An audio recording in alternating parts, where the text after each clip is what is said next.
നമസ്കാരം. ജനമനസ് തുടരുകയാണ്. ഈ പരിപാടി ഇന്ന് ചർച്ചയ്ക്കെടുക്കുന്നത് പാലക്കാട്, പൊന്നാനി മണ്ഡലങ്ങളാണ്. എന്നോടൊപ്പം ഡോക്ടർ എം എ ലാലും എ സജീവനും. പാലക്കാട് MP രാജേഷ് MP, പൊന്നാനിയിൽ ET മുഹമ്മദ് ബഷീർ MP. ഈ രണ്ട് മണ്ഡലങ്ങളും ആണ് വീണ്ടും ജനമനസ് അളക്കാനായി പോകുന്നത്. 2019 ഇവിടെ ആര് പ്രതിനിധീകരിക്കും? ശ്രീ സജീവൻ, ഇപ്പോ പാലക്കാട് ലോക്സഭയിലേക്ക് നമ്മൾ വരുമ്പോൾ പാലക്കാട് MP രാജേഷ് 2014 നേടിയത് 4,12,897 വോട്ടുകൾ. MP വീരേന്ദ്രകുമാർ ആയിരുന്നു അന്ന് രാജേഷിനെതിരായി SJD സ്ഥാനാർത്ഥിയായി മത്സരിച്ചത്. 3,07,597 വോട്ടുകൾ. ശോഭ സുരേന്ദ്രൻ BJPക്ക് വേണ്ടി 1,36,587 വോട്ടുകൾ. ഭൂരിപക്ഷം നോക്കുക. വീരേന്ദ്രകുമാർ എന്ന അതികായനെ എങ്ങനെയാണ് രാജേഷ് ഇന്ന് ഒരേ പക്ഷത്താണ് ഇവർ രണ്ടുപേരും എങ്കിലും 1,05,300 വോട്ടുകളാണ് ഭൂരിപക്ഷം. 75.42%. ഒരു കമ്മിറ്റി തന്നെ അന്ന് UDF വച്ചിട്ടുണ്ടായിരുന്നു. എന്താണ് സംഭവിച്ചത് എന്നറിയാൻ എന്തിനായിരുന്നു കമ്മിറ്റി, ശ്രീ സജീവൻ?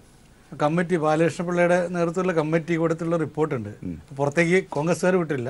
പക്ഷെ ബാലകൃഷ്ണപിള്ള UDFൽ നിന്ന് മാറി LDFിലേക്ക് എത്തിയപ്പോൾ അദ്ദേഹം തന്നെ പറഞ്ഞിട്ടുണ്ട്, അവിടെ കോൺഗ്രസ്സുകാരുടെ ഒരു പരാജയപ്പെടുത്തലിൻ്റെ ഒരു ഘടകം കൂടിയുണ്ട്. പക്ഷെ എന്നാൽ പോലും നമ്മളന്ന് നോക്കേണ്ട രാജേഷും വീരേന്ദ്രകുമാറും.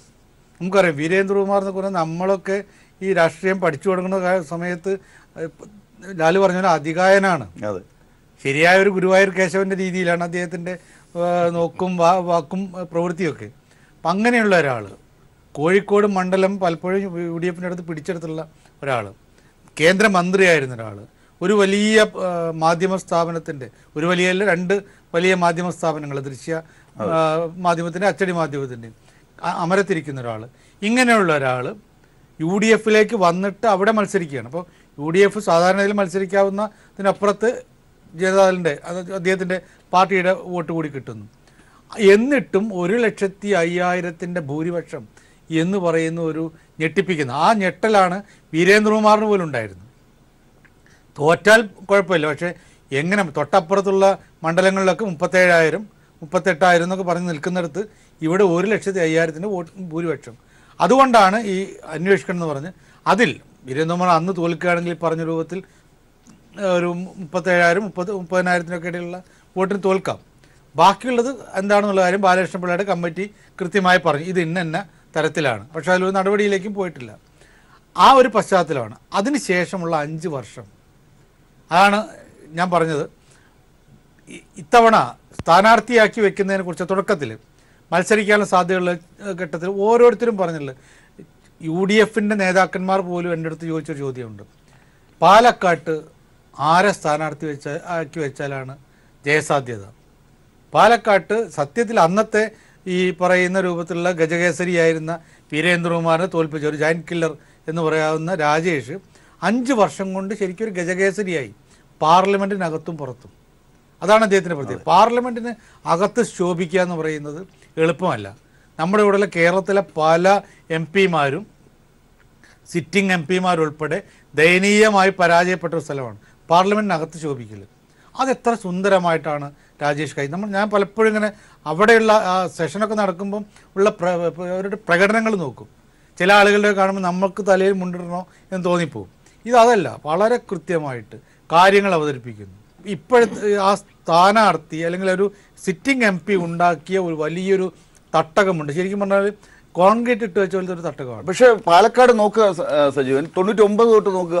NN കൃഷ്ണദാസ് ആണ് 99-ൽ. 2004 കൃഷ്ണദാസ് വീണ്ടും, 2009-ലും 2014-ലും രാജേഷ് തന്നെ വീണ്ടും വരുന്നു. നമ്മൾ ആലത്തൂരിന്റെ കാര്യം പറഞ്ഞതുപോലെ കഴിഞ്ഞൊരു 2 ദശാബ്ദമായി എങ്കിലും പാലക്കാട് എങ്ങനെയാണ്? അല്ല, LDF മണ്ഡലമാണ് തീർച്ചയായിട്ടും. ഇപ്പോഴിതാണ് ചിത്രം, പാലക്കാടിൻ്റെ ചിത്രം 99 മുതൽ 2014 വരെയുള്ളതാണ്.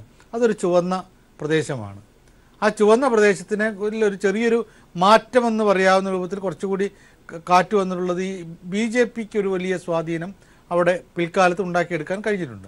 BJP അത് പോലും ഒരു പക്ഷേ ചുവപ്പിനെ കുറെ കൂടി ചുവപ്പിക്കാനുള്ള സാധ്യത. കാരണം ആ BJPക്ക് അനുകൂലമായിട്ട് പോകുന്ന വോട്ടുകൾ താരതമ്യേന ചുവപ്പിൽ LDFിൽ നിന്നല്ല UDFിൽ നിന്നാണ്. അല്ല, BJPയുടെ ആ വരവ് മെച്ചപ്പെട്ട വോട്ട് നേട്ടത്തിൽ കലാശിക്കുന്നു എന്ന് മാത്രമേ ഉള്ളൂ. കഴിഞ്ഞ തവണ 1,36,000 ഒരിക്കലും അവിടെ ഭീഷണിയല്ല. പക്ഷേ പാലക്കാട് നഗരസഭയുടെ ഒരു പരിധിയിൽ അവിടെ BJP ഒരു ചെറിയൊരു സ്വാധീനം ഉണ്ടാക്കിയെടുക്കാൻ അന്ന് പറ്റിയിരുന്നു. പിന്നീട് ഒരുപാട് പക്ഷെ അപ്പോൾ ഞാൻ നേരത്തെ പറഞ്ഞു CPM അല്ലെങ്കിൽ LDF പേടിക്കേണ്ട ഒരു മണ്ഡലമല്ല. ഏറ്റവും അവസാനത്തെ രാഷ്ട്രീയ ചിത്രമാണ് ഇപ്പൊ അവിടെ കാണിക്കുന്നത്. കഴിഞ്ഞ നിയമസഭാ തെരഞ്ഞെടുപ്പിലെ വോട്ട് പിരിവ്. 2016 പട്ടാമ്പി LDF-ലേക്ക് 64,025 വോട്ടുകൾ നേടി. ഷൊർണൂര് LDF-ന് 66,165. ഒറ്റപ്പാലത്ത് LDF 67,161.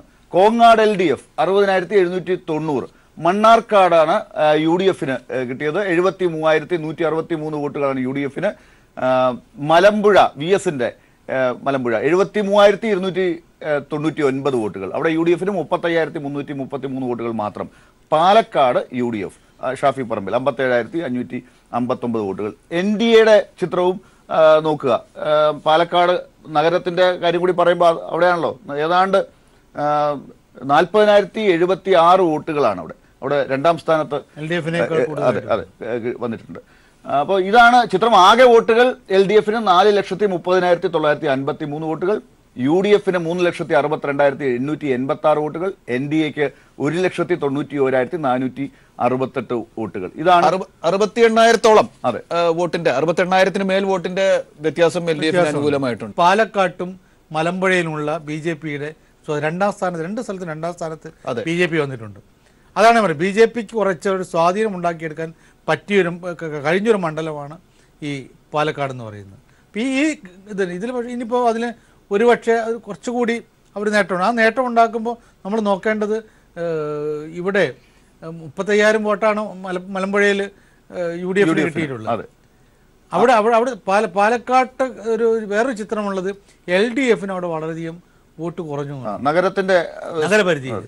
അപ്പോൾ ആ ഒരു പ്രശ്നമുണ്ട്. അവിടെ ചുവക്കാത്തൊരു പ്രദേശം ആയിട്ട് പാലക്കാട് നിൽക്കുന്നുണ്ട്. പക്ഷേ ലോക്സഭയുടെ ചിത്രം മൊത്തത്തിൽ നോക്കുമ്പോൾ ഈ രണ്ട് മണ്ഡലങ്ങളിലെ വ്യതിയാനം വെച്ച് മാത്രം രാജേഷ് എന്ന നേരത്തെ സൂചിപ്പിച്ച ഇപ്പോഴത്തെ സിറ്റിംഗ് MP-ക്ക് വലിയ ഭീഷണി ഉണ്ടാക്കാൻ സാധിക്കില്ല.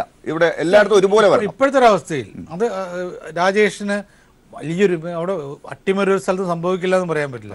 പക്ഷേ എൻ്റെ ഒരു കണക്കനുസരിച്ചിട്ട് CPM-ന് അല്ലെങ്കിൽ LDF-ന് ഇപ്പോഴേ സ്വന്തം പട്ടികയിൽ മാർക്ക് ചെയ്യാവുന്ന ടിക്ക് ചെയ്യാവുന്ന ഒരു മണ്ഡലം പാലക്കാട്. ഈ BJP-യുടെ കാര്യത്തിൽ ശോഭാ സുരേന്ദ്രനൊക്കെ നോക്കി നിൽക്കുന്ന ഒരു മണ്ഡലമാണല്ലോ ഈ പാലക്കാട് ലോക്സഭാ മണ്ഡലം എന്ന് പറയുന്നത്. അപ്പോൾ ഒരു വലിയ പ്രതീക്ഷ വയ്ക്കാവുന്നതെന്നൊക്കെ പറഞ്ഞ് വലിയൊരു ഹൈപ്പ് ഉണ്ടാക്കിയിരുന്നു. അങ്ങനെ ഒരു ഹൈപ്പിലേക്ക് ഇപ്പോൾ പോകാൻ ഈ രണ്ട് നിയമസഭാ മണ്ഡലങ്ങളെ മാത്രം കണ്ടുകൊണ്ട് പോകാൻ പറ്റില്ല. അവിടെ പ്രത്യേകിച്ച് ഇപ്പോൾ ഒരു സാഹചര്യം, അങ്ങനെ ഒരു ത്രികോണത്തിലേക്ക് പോകാനുള്ള സാഹചര്യം ഉണ്ട് എന്ന് സജീവൻ പറയുമോ? തീർച്ചയായിട്ടും പറയില്ല. കാരണം ത്രികോണത്തിലേക്ക് പോകാനുള്ള ഒറ്റ സാഹചര്യമുള്ള മണ്ഡലം തിരുവനന്തപുരം അല്ലാതെ ബാക്കി 19 മണ്ഡലങ്ങളിലും ത്രികോണ മത്സരം എന്ന് പറയാനില്ല. പിന്നെ വേണമെങ്കിൽ കാസർകോട്ടൊരു ശക്തമായിരുന്നു. ബാക്കിയുള്ളിടത്തൊക്കെ ഈ 1 ലക്ഷത്തിനപ്പുറത്ത് 2 ലക്ഷത്തിലേക്ക് കടക്കാവുന്ന ഒരു സാധ്യതയുള്ള സ്ഥലങ്ങളില്ല.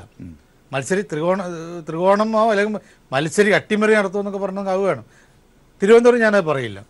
ഇവിടെ ഈ പാലക്കാട് അവർ കുറേ വോട്ട് പിടിക്കും. ഒരുപക്ഷെ കഴിഞ്ഞ തവണ കിട്ടിയതിനേക്കാൾ കൂടുതൽ കഴിഞ്ഞ തവണ കിട്ടിയ 1.36 അപ്പുറത്തേക്ക് ഒരുപക്ഷെ പോകാനുള്ള സാധ്യതയുണ്ട്. ശബരിമല പ്രശ്നവും മറ്റൊക്കെ വന്നുകൊണ്ട് അതിനേക്കാൾ കൂടുതൽ പോകാൻ. പക്ഷേ അതൊരിക്കലും 2-ലേക്ക് എത്തില്ല. ആ 2-ന് താഴേക്ക് വരുള്ളൂ എന്നുള്ളതാണ് എൻ്റെ ഒരു നിഗമനം. എന്തായാലും പുതിയ വോട്ടർമാരുടെ കണക്ക് നമുക്ക് പാലക്കാട് നോക്കേണ്ടതുണ്ട്. അതും 2014-നെ അപേക്ഷിച്ച് വലിയ കൂടുതലാണ് അവിടെ വന്നിരിക്കുന്നത്. 82,104 വോട്ടർമാരാണ് 2014-നെ അപേക്ഷിച്ച് വന്നിരിക്കുന്നത്. 12,05,798 നിന്ന് 12,87,902 വോട്ടുകൾ. ചെറിയ സംഖ്യ അല്ല ശ്രീ സജീവൻ. തീർച്ചയായിട്ടും. ഞാൻ ഈ പുതിയ വോട്ടർമാർ ഒരു മണ്ഡലത്തിലും പുതിയ വോട്ടർമാർ ഒരു ഭാഗത്തേക്ക് ഒലിച്ചു പോകുന്നതാണ് എന്ന് വിശ്വസിക്കാത്ത ഒരാളായതുകൊണ്ട് അങ്ങനെ സംഭവിച്ചിട്ടില്ലാത്തതുകൊണ്ട് ഈ രാജേഷ് ഒരു പുതിയ മണ്ഡലത്തിന്റെ സ്വഭാവം അനുസരിച്ച് തന്നെ ആ വോട്ടുകളും വോട്ട് ഷെയർ ചെയ്തു പോകും. ഇപ്പോൾ ഉള്ളതിന്റെ ഒക്കെ ഒരു കണക്കനുസരിച്ച് പോകാനല്ലാതെ അത്ഭുതകരമായിട്ട് 82,000 വോട്ട് ഒരു പക്ഷത്തേക്ക് നീങ്ങിയാൽ എന്ത് എന്ന് ഒരിക്കലും ഞാൻ അങ്ങനെ വിചാരിക്കുന്നില്ല. പക്ഷെ നമ്മൾ എടുത്തു നോക്കുമ്പോൾ പരിഗണിക്കേണ്ട വിഷയമാണ് സൂചികയാണ് 82. ഇത് ഈ ആനുപാതികമായിട്ട് പോകുമ്പോൾ കുറെ കൂടി രാജേഷിന് അനുകൂലമായിട്ടുണ്ടാവാനാണ് സാധ്യത. രാജേഷ് ഒരു യുവമുഖമാണല്ലോ, യുവമുഖമാണ്. പക്ഷെ ഏത് ചേരിയായാലും അവിടെ പുതിയ വോട്ടർമാരെ പ്രത്യേക രീതിയിൽ തന്നെ അഭിമുഖീകരിക്കണം, അവരെ ബോധ്യപ്പെടുത്തണം, അവരെ അതൊരാവശ്യമാണ്. പണ്ടത്തെ പോലെ ഈ ടെലിഫോൺ ബോക്സിനെ നിർത്തിയാലും വോട്ട് ചെയ്യുന്നുള്ളൊരു മനോഭാവം മാറി. ആളുകൾ സ്ഥാനാർത്ഥിയെ നോക്കും. സ്ഥാനാർത്ഥി ഇപ്പം ഈ കൈരളിയുടെ പീപ്പിളിൻ്റെ സർവേയിൽ തന്നെ CS സർവേയിൽ തന്നെ പറയുന്നത് സ്ഥാനാർത്ഥിയെ നോക്കിയിട്ടാണ് ആളുകൾ 42% ആളുകൾ തീരുമാനിക്കുന്നത്, എന്ത് ചെയ്യണം, വോട്ട് ചെയ്യണം തീരുമാനിക്കുന്നത് 42% ആളുകൾ സ്ഥാനാർത്ഥിയിൽ നോക്കുന്നുണ്ട്. അപ്പോൾ അതൊരു പ്രധാന ഘടകമാണ്. അപ്പോൾ ഈ പുതിയ ആളുകൾക്ക് മനസ്സിൽ ഇഷ്ടപ്പെടുന്ന സ്ഥാനാർത്ഥിയാവണം. അതല്ലാതെ ഞങ്ങളിവിടെ ഒരാളെ നിർത്തിയിട്ടുണ്ട്, ആ ആൾ ഇന്ന ചിഹ്നം നോക്കിയിട്ട് വോട്ട് ചെയ്യണം എന്ന് ചിഹ്നത്തിന് വോട്ട് ചെയ്യുന്ന പരിപാടി ഉണ്ട്, ഇല്ല എന്ന് പറയുന്നില്ല. അതിന് തുല്യമായി തന്നെയുള്ള അളവിൽ സ്ഥാനാർത്ഥി പ്രധാന ഘടകം. എന്തായാലും MPC പാലക്കാട് സിറ്റിംഗ് MP-യെ മലർത്തണമെങ്കിൽ വല്ലാതെ ഉയർക്കേണ്ടി വരും എതിർചേരിക്ക് എന്നാണ് ഇപ്പോൾ ഈ വിശകലനത്തിൽ നിന്ന് നമുക്ക് മനസ്സിലാക്കേണ്ടി വരുന്നത്. അത്രമാത്രം ഇനി ഒന്നേന്ന് തുടങ്ങേണ്ടി വരുന്നു. കാരണം കഴിഞ്ഞ തവണത്തെ അവരുടെ സ്ഥാനാർത്ഥി ഇപ്പോൾ LDF-ന്റെ കൂടെയാണെന്നുള്ളതും കൂടിയാകുമ്പോൾ അതൊരു പ്രത്യേകത ഉണ്ട്. കാരണം കഴിഞ്ഞ തവണ ഉണ്ടായിരുന്നു 1.5-ൽ വീരേന്ദ്രകുമാറിന്റെ പാർട്ടിക്കുള്ള കൂടി ചേർക്കണമല്ലോ, ആ ഷെയർ കൂടി ചേർക്കണം. അതെ അതെ അതെ, അതുകൂടി ചേരുമ്പോൾ ഭൂരിപക്ഷം കൂടാനാണല്ലോ സാധ്യത. ഇനി പൊന്നാനി ലോക്സഭാ മണ്ഡലത്തിന് എന്താണ് 2019 സംഭവിക്കുക എന്നറിയണമെങ്കിൽ 2014 എന്താണ് പൊന്നാനിയിൽ സംഭവിച്ചത് എന്നറിയേണ്ടതുണ്ട്. ET മുഹമ്മദ് ബഷീർ ആണ് മുസ്ലിം ലീഗിന് വേണ്ടി UDF സ്ഥാനാർത്ഥിയായി മത്സരിച്ച് വിജയിച്ചത്. 3,78,503 വോട്ടുകളാണ് ET മുഹമ്മദ് ബഷീർ നേടിയത്. V അബ്ദുറഹിമാൻ ഇടത് സ്വതന്ത്രനായി വന്നു, മുൻ കോൺഗ്രസ്സുകാരൻ എന്ന് പറയാം. 3,83,093 വോട്ടുകൾ. BJPക്ക് വേണ്ടി നാരായണൻ മാസ്റ്റർ 75,212 വോട്ടുകൾ. പൊന്നാനിയിൽ ലീഗിന് ഒരുപക്ഷെ അതിശയിപ്പിക്കുന്നതല്ല, ഞെട്ടലുണ്ടാക്കുന്ന ഭൂരിപക്ഷം ആണ് ET മുഹമ്മദ് ബഷീറിൻ്റെത്. 25,410 വോട്ടുകളുടെ ഭൂരിപക്ഷം. വോട്ടിംഗ് ശതമാനം 73.84. ശ്രീ സജീവൻ, വോട്ടിംഗ് ശതമാനം കൂടുതലാണ് വേണമെങ്കിൽ താരതമ്യേന എന്ന് വേണമെങ്കിൽ പറയാം. ഭൂരിപക്ഷം 25,410 മാത്രമാണ് ET മുഹമ്മദ് ബഷീറിന്റെ, മുസ്ലിം ലീഗിന്റെ വലിയ നേതാവ് ET മുഹമ്മദ് ബഷീറിൻ്റെത്. വീണ്ടും ജനവിധി തേടുമ്പോൾ ഇപ്പോൾ UDF സ്ഥാനാർത്ഥി കുഞ്ഞാലിക്കുട്ടി എന്നുള്ള പേര് പോലും ഒരു ഘട്ടത്തിൽ പറഞ്ഞു കേട്ട രീതിയിൽ അവർ ചർച്ച ചെയ്തതാണ് അവിടെ. പരസ്പരം മാറി മത്സരിക്കണമെന്നൊരു സജഷൻ മുന്നോട്ട് വരുന്നുണ്ട്. അതെ, ഇവിടെ നമ്മൾ നോക്കേണ്ടതാണ് ഈ സ്ഥാനാർത്ഥിയാണ് പ്രശ്നം. അതെ, സ്ഥാനാർത്ഥി അത് മലപ്പുറം ജില്ലയിൽ നമ്മൾ ലീഗിൻ്റെ കോട്ടയാണ്, ഒരു സംശയമില്ല. പക്ഷെ മലപ്പുറം ജില്ലയിൽ നമ്മൾ നോക്കുമ്പോൾ സ്ഥാനാർത്ഥി വലിയ പ്രശ്നം തന്നെയാണ്. ഇതിനു മുമ്പൊക്കെ പൊന്നാനി എന്ന് പറയുന്ന മണ്ഡലം അത് നമ്മൾ ഒരു കാലത്ത് അവിടെ പോയിട്ട് നോമിനേഷൻ കൊടുക്കൽ, ഇപ്പോൾ ബനാത്തുവാലയാണെങ്കിലും ബ്രാൻ സുലൈമാൻ സേട്ടാണെങ്കിലും നോമിനേഷൻ കൊടുത്ത് പിന്നെ അവിടെ പലപ്പോഴും അവരെക്കുറിച്ചുള്ള എതിരാളികളുടെ പൊതുവെയുള്ള ആരോപണം ഈ ഏജന്റുമാര് പറഞ്ഞു കേട്ടിട്ടുണ്ട്, എണ്ണി തീരില്ല അവരുടെ വോട്ട്. അതെ, മാത്രമല്ല അവരെ കുറിച്ച് എതിരായിട്ട് പറയുന്നത് തെരഞ്ഞെടുപ്പ് കാലത്ത് എനിക്കൊക്കെ വളരെ പരിചയമുള്ളതാണ്. എല്ലാ പ്രസംഗങ്ങളിലും LDF-ന്റെ പ്രസംഗം ഇവരെ ഇന്ന് കണ്ടാൽ നിങ്ങൾ പിന്നെ അടുത്ത ഇലക്ഷന് കാണണ്ടേ എന്ന് ചോദിക്കും. ആ തരത്തിലായിരുന്നു. അത് ഏതാണ്ട് സത്യവുമായിരുന്നു. ബനാത്തുവാല ഒരു തവണ വന്നിട്ടില്ല പ്രചരണത്തിന് പോലും എത്തിയിട്ടില്ല. അദ്ദേഹം വളരെ കുറഞ്ഞ സ്ഥലങ്ങളിൽ മാത്രം പോകും. ദേശീയ നേതാവാണ്, പലയിടത്തും പോകും, പല മണ്ഡലങ്ങളിലും പോകും നന്നായിട്ട്. പക്ഷെ ഇവരുടെ പ്രസംഗം ജനത്തിന് മനസ്സിലാവില്ല, രണ്ടുപേരും ഇംഗ്ലീഷിലാണ് സംസാരിക്കുക. ഇത് അവിടുത്തെ ആൾക്കും. പക്ഷെ അവരുടെ ആ ഒരു ഈ എന്താ പറയുക തലയെടുപ്പും അതൊക്കെ അത് മതി അവർക്ക്. അങ്ങനെ ദേശീയ നേതാവാണ് ബനാത്തുവാലയാണെങ്കിലും സുലൈമാൻ സേട്ടാണെങ്കിലും ഒക്കെ അങ്ങനെ ഒരു സ്റ്റേച്ചർ ഉണ്ടായിരുന്നു. അതുകൊണ്ട് അവിടെ പലപ്പോഴും അത് പിടിച്ചെടുത്ത മണ്ഡലമാണ്. നമ്മൾ നോക്കേണ്ടത് CPI-യുടെ കയ്യിലുണ്ടായിരുന്ന മണ്ഡലമാണ്, കമ്മ്യൂണിസ്റ്റ് പാർട്ടിയുടെ കയ്യിലുണ്ടായിരുന്ന മണ്ഡലമാണ്. തുടക്കത്തിൽ അവരും പല ആളുകളും മത്സരിച്ച് ജയിച്ച സ്ഥലമാണ്. ഇപ്പം ആദ്യഘട്ടത്തിൽ കേളപ്പനെ പോലെ ഒരാള് ഇമ്പിച്ചിവാവ് ജയിച്ചിട്ടുണ്ട്. അവിടെ ചക്രവാണി കൃഷ്ണൻ ജയിച്ചു. ഇത്രയും കാലത്ത് കമ്മ്യൂണിസ്റ്റുകളുടെ അല്ലെങ്കിൽ സോഷ്യലിസ്റ്റുകളുടെ കയ്യിലുണ്ടായിരുന്ന മണ്ഡലം 99 തൊട്ടുള്ള ചിത്രം ഇങ്ങനെയാണ്. അതെ, പിന്നീട് പിടിച്ചെടുക്കുന്നു. 77 എനിക്കൊന്ന് 77 തെരഞ്ഞെടുപ്പോട് കൂടിയിട്ടാണ് ഇത് ഇവിടേക്ക് മാറുന്നത്. അതിനുശേഷം പിന്നീട് ഒരിക്കലും പേടിക്കേണ്ടി വന്നില്ല. കാരണം ഇതേപോലെ നോമിനേഷൻ കൊടുക്കുക, പിന്നെ എവിടെയെങ്കിലും പോയിട്ട് വോട്ടെണ്ണലിന്റെ സമയത്ത് പോലും വരണമെന്നില്ല, പിന്നെ സ്വീകരണത്തിന്റെ സമയത്ത് ഒന്ന് വന്നാൽ നന്ന്. പക്ഷെ ആ കോട്ടയിലാണ് അബ്ദുറഹിമാനെ പോലെ ഒരു സ്ഥാനാർത്ഥി മാറ്റങ്ങൾ സംഭവിക്കുകയും. സ്ഥാനാർത്ഥി നിർണയത്തിൽ നമ്മൾ ശ്രദ്ധിക്കേണ്ട ഒരു കാര്യം, അബ്ദുറഹിമാൻ എന്ന് പറയുന്നത് ഒരു ഇടതുപക്ഷക്കാരനല്ല. മലപ്പുറത്ത് രണ്ടാളുകളെയാണ്, മലപ്പുറത്ത് നിന്ന് പിന്നെ എന്താണ് പറയുക, നമ്മൾ തട്ടിക്കൊണ്ടുവന്നിട്ട് രണ്ടാളുകളെയാണ് CPM നേട്ടമുണ്ടാക്കാൻ ശ്രമിച്ചത്. 3 ആള്. DCC പ്രസിഡന്റ് ആയിരുന്ന ഹംസയെ കൊണ്ടുവന്നിട്ടാണ് ആദ്യം ബേപ്പൂരിൽ പരീക്ഷ നടത്തിയത്. അതേപോലെയാണ് അൻവറിന്റെ കാര്യത്തിലാണെങ്കിൽ അബ്ദുറഹിമാന്റെ കാര്യത്തിൽ എല്ലാവരും കോൺഗ്രസ്സുകാരും. കോൺഗ്രസ്സുകാരുടെ കൊണ്ടുവരുമ്പോൾ അവരുടെ പ്രത്യേകത സെലക്ട് ചെയ്ത ആളുകളും ശ്രദ്ധിക്കണം. അപ്പം അങ്ങനെയുള്ളത് കൊണ്ട് അവിടെ ഈ അബ്ദുറഹിമാൻ ആയതുകൊണ്ടാണ് നേട്ടമാണ് കോൺഗ്രസ് വോട്ട് കുറേ വന്നു. ആ നേട്ടമുണ്ടാക്കാൻ അതിൽ 25,000-ന്റെ ഇത് വോട്ട് എന്ന് പറയുന്നത് വലിയൊരു. പക്ഷെ സജീവൻ പറഞ്ഞത് ശരിയാണെങ്കിൽ പോലും കഴിഞ്ഞ നിയമസഭാ തെരഞ്ഞെടുപ്പിലെ അവിടുത്തെ ചിത്രമെടുത്ത് നോക്കിയിട്ടുണ്ടെങ്കിൽ പോലും LDF-ന്റെ ആ ഒരു നേട്ടം, ആ ഒരു മുന്നോട്ട് വരവ് വളരെ പ്രകടമാണ്. അബ്ദുറഹിമാനെ പോലെ ഒരു സ്ഥാനാർത്ഥിയുടെ സാന്നിധ്യത്തിൽ അത് ഒന്നുകൂടി അതിലൊരു ത്വരണം വന്നിട്ടുണ്ടാവാം. പക്ഷേ ഇതാണ് ചിത്രം. തിരൂരങ്ങാടി മുതൽ തൃത്താല വരെ തിരൂരങ്ങാടിയിൽ LDF-ന് പരാജയം സംഭവിച്ചുവെങ്കിലും അവിടെ നോക്കുക 6,000 ചില്ലറ വോട്ടിന് മാത്രമാണ് 56,884 വോട്ടുകൾ LDF-ന് കിട്ടിയിരിക്കുന്നു. തിരൂരങ്ങാടി AK ആന്റണി മത്സരിച്ച തിരൂരങ്ങാടി മുസ്ലിം ലീഗിന്റെ കോട്ട. താനൂർ 64,472 വോട്ടിന് LDF-ന്റെ കയ്യിലേക്ക് താനൂർ. തിരൂരില് ഭൂരിപക്ഷം നോക്കുക, UDF വിജയിക്കുമ്പോഴും ഏതാണ്ട് 7,000-ൽ താഴെയാണ്. കോട്ടക്കലിൽ UDF 71,768. തവനൂരിൽ LDF 68,179 വോട്ടുകൾ, അവിടെ ഭൂരിപക്ഷം ഏതാണ്ട് 15,000-ന് മുകളിൽ. പൊന്നാനി LDF-ന് 69,332, UDF-ന് 53,692.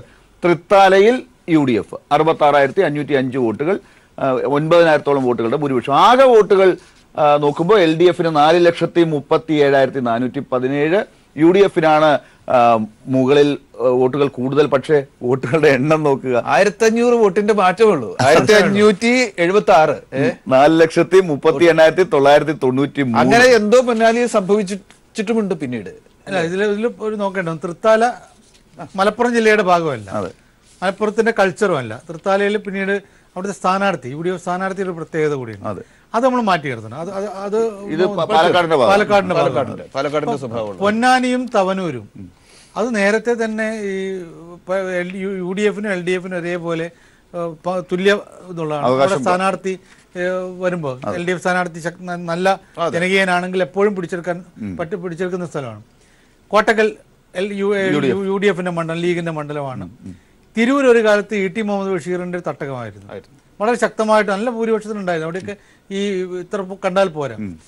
ഈ താനൂര് തിരൂരങ്ങാടി, താനൂര് കഴിഞ്ഞ തവണ സംഭവിച്ച കാര്യം എന്ന് പറയുന്നത് അതാണ്. അവിടെ UDF-നകത്ത് ലീഗിനകത്ത് ചില പ്രശ്നങ്ങളാണ്. അതാണ് അവിടെ ഉണ്ടായിരുന്ന പ്രശ്നം. അല്ലാണ്ട് താനൂര് മൊത്തമായിട്ടൊരു ചലനം ഉണ്ടായിട്ട് LDF-ന്റെ പക്ഷത്തേക്ക് ചുവന്നിട്ടില്ല. താനൂർ അങ്ങനെ ചുവന്നു പറയാൻ പറ്റില്ല. തിരൂരങ്ങാടിയിലും ഇതേപോലെ LDF-ന് മോശമല്ലാത്ത സ്വാധീനമുള്ള സ്ഥലമാണ്. അപ്പോൾ ആ റിസൾട്ട് അങ്ങനെയുണ്ട്. ഇവിടെ താനൂര് മാത്രമാണ് ഒരു വ്യത്യസ്തമായിട്ട് 2016-ൽ നമ്മൾ പ്രതീക്ഷയ്ക്ക് അപ്പുറത്തേക്കുള്ള ഒരു മാറ്റമുണ്ട്. ആ മാറ്റം ഉണ്ടാവും. നമ്മൾ നോക്കേണ്ട താനൂര് മാത്രമല്ല, ഇതിൽ അപ്പുറത്ത് ഈ മലപ്പുറം ജില്ലയുടെ ഭാഗമായിട്ട് വന്നിട്ട് 2 അട്ടിമറി, ഒന്ന് മഞ്ചേരി അട്ടിമറിയും ഇപ്പുറത്ത് കുറ്റിപ്പുറ അട്ടിമറിയും. ഏത് ശക്തനായ നേതാവാണെങ്കിൽ പോലും അവിടെ തറ പറ്റിക്കും എന്ന രൂപത്തിലേക്ക് പോയൊരു ഇതുണ്ട്. അപ്പോൾ ചില പ്രത്യേക കാരണങ്ങൾ കൊണ്ട് സംഭവിക്കാം. പൊന്നാനിക്ക് ഇതുവരെ ഇല്ലാത്തൊരു സംഭവം ഈ അടുത്ത് സംഭവിച്ചു. യൂത്ത് കോൺഗ്രസ്സുകാർ അവിടെ പൊന്നാനി മണ്ഡലത്തിനകത്ത് ഉള്ള യൂത്ത് കോൺഗ്രസ്സുകാർ യോഗം ചേർന്നിട്ട് ഞങ്ങൾക്ക് ഇന്ന ആൾ സ്ഥാനാർത്ഥിയാവാൻ പാടില്ല, സാധാരണ നമ്മളെ പാർട്ടിയിലെ ആളുകൾ സ്ഥാനാർത്ഥിയാവണ്ടെന്നാണ് പറയാം, ഇത് മറ്റാൾ വേണ്ടെന്ന് പരസ്യമായി പറഞ്ഞു. അതിൻ്റെയൊക്കെ വിഷ്വൽസ് പുറത്തു വന്നു. ഞങ്ങളങ്ങനെ പറയും. പണ്ടാണേലും നിഷേധിക്കാൻ വഴിയുണ്ട്, ഇപ്പം നിഷേധിക്കാൻ പറ്റില്ല. അപ്പം ഈ ഒരു പ്രശ്നമുള്ളതുകൊണ്ട് പിന്നീട് അവർ തിരുത്തി പറഞ്ഞു, മാപ്പ്, അങ്ങനെ കാര്യങ്ങളൊക്കെ ഉണ്ടായിട്ടുണ്ട്.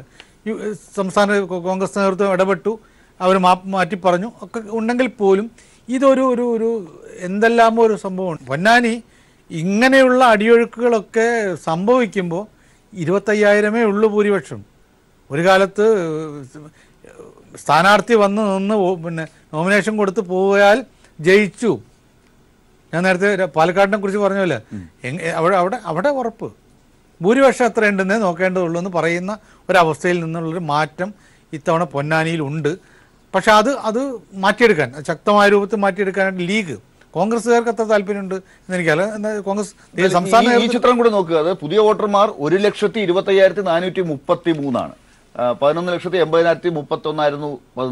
13,05,464 ആയിട്ടുണ്ട്. അപ്പൊ ഇത് കൂടി ഒരു വലിയ കണക്കാണ് അവിടെ. ഇതൊരു ഒരു വലിയ ഘടകമാണ്. 1.25 ലക്ഷം വോട്ടർമാരിൽ നല്ലൊരു ആളുകളെ ഇതിന്റെ 1/5 പിടിച്ചെടുക്കാൻ പറ്റിയാൽ ഭൂരിപക്ഷം മാറും. എന്തായാലും പൊന്നാനിയുടെ അധികം തനതായ 75,000 വോട്ട് ഷെയർ പോകുന്ന 50-50 പോയാൽ പിന്നുള്ള 75,000 1 ലക്ഷത്തിനും പുറമെ വരുന്ന 25,000 കൂടി പിടിച്ചെടുക്കാൻ പറ്റിയാൽ പൊന്നാനി മാറുന്നുണ്ട്. അതുകൊണ്ട് തന്നെ പുതിയ വോട്ടർമാർ പൊന്നാനിയുടെ പരമ്പരാഗത രാഷ്ട്രീയത്തിന്റെ കൂടെ ആകുമോ എന്നുള്ള കാര്യം സംശയിക്കേണ്ടി വരും. അങ്ങനെ ആകുമ്പോൾ മാറ്റങ്ങൾക്ക് വേണ്ടി പൊന്നാനി കൊതിക്കാം. അങ്ങനെയുള്ള വിശകലനവും നമുക്ക് വേണമെങ്കിൽ പറയാം. ലീഗ് നേതൃത്വം എന്ന് പറയുന്നത് നഷ്ടപ്പെടാൻ അങ്ങനെ അവർ സംഭവിക്കുക. അവരുടെ മണ്ഡലം നഷ്ടപ്പെട്ട ഒരു അവസ്ഥ, പുതിയ തന്ത്രം അവർ ഇറക്കി. നഷ്ടപ്പെട്ട ഒരു അവസ്ഥ അവർക്ക് അറിയാം. ഭയങ്കരമായ തിരിച്ചടി. മഞ്ചേരി തോൽക്കുക എന്ന് പറയുന്നത് വലിയൊരു പ്രശ്നമായിരുന്നു. അവർക്കുണ്ടാക്കിയ ക്ഷീണം ഭയങ്കരമാണ്. കുറ്റിപ്പുറം തോൽക്കുക എന്ന് പറഞ്ഞാൽ ഒരു വലിയ ക്ഷീണമാണ്. കുഞ്ഞാലിക്കുട്ടിയെ പോലെ ഒരാൾ തോറ്റു. അപ്പം അത് അങ്ങനെ അനുവദിക്കാൻ അവർ സാധ്യതയില്ല. ഒരിക്കൽ പോലും കോൺഗ്രസ് ആണെങ്കിൽ ഞാൻ പറയുന്നത് അവർക്ക് അടികൊണ്ടാൽ പോലും വേദനിക്കില്ല, അവർ പഠിക്കില്ല എന്ന് പറയാം. പക്ഷെ ലീഗിനെ സംബന്ധിച്ചിടത്തോളം അത് പറയാൻ പറ്റില്ല. അവർ മറുതന്ത്രം എന്തായാലും കണ്ടെത്തുകയും അതിലേക്ക് ഇത് യാഥാർത്ഥ്യമാണ്. ഞാൻ പറഞ്ഞ 25,000 എന്ന് പറഞ്ഞാൽ യാഥാർത്ഥ്യമാണ്. അതിൽ 25,000 അട്ടിമറിയാൻ വളരെ എളുപ്പമാണ്. അവിടെ അതിന് ലീഗ് ഏതൊക്കെ രീതിയിൽ തന്ത്രങ്ങളിലൂടെ മാറ്റാം. സ്ഥാനാർത്ഥിയെ മാറ്റിയുള്ള രീതിയിൽ ചെയ്യാം. അതല്ലെങ്കിൽ അവരൊരു ഇറങ്ങിത്തിരിക്കുന്ന രീതിയിലേക്ക് പോയാൽ, ഞാൻ നേരത്തെ പറയാം, മണ്ണാർക്കാട് പിടിച്ചെടുത്തതുപോലെ മണ്ണാർക്കാട് തോൽപ്പിക്കാൻ വേണ്ടി എതിർ ഗ്രൂപ്പ് പരമാവധി ശ്രമിച്ചപ്പോൾ പിടിച്ചെടുത്തതുപോലെ അത് അവിടെ ഒരു വികാരമുണ്ടാകും.